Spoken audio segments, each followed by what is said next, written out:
Hello everyone, welcome to TUTORIEX, and in this video I'll show you how you can set up Tailwind CSS in your React app.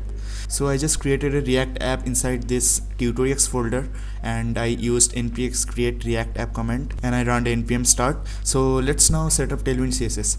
Steps are very easy. You just go to tailwindcss.com and you go to get started, and you can see the code here, Tailwind CLI. So it's using npm, so you'll just copy the code and paste it in the terminal. That's it. So I'll let it install. Okay, Tailwind CSS is installed and you see tailwind.config.js that's created here, and after that the next step is setting up the config.js. so you'll just copy from here and paste it inside the config file and save it, and after that you will just copy this one where you will import all the classes and utilities from Tailwind CSS.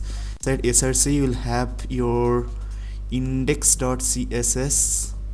You'll just remove everything and paste it here and save the file. After that your Tailwind is set up to app.js, and remove all this crap from here. Create a div and let's write hello world, and let's use some Tailwind class here. Class name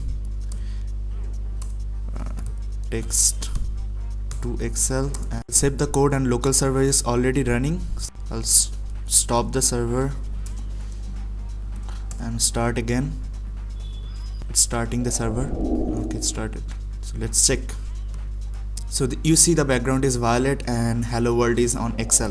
Let's do some little bit more changes. So that's the beauty of Tailwind CSS. You can just write a simple stuff, simple classes, just like writing in English, and you'll just see your responsive cool design here.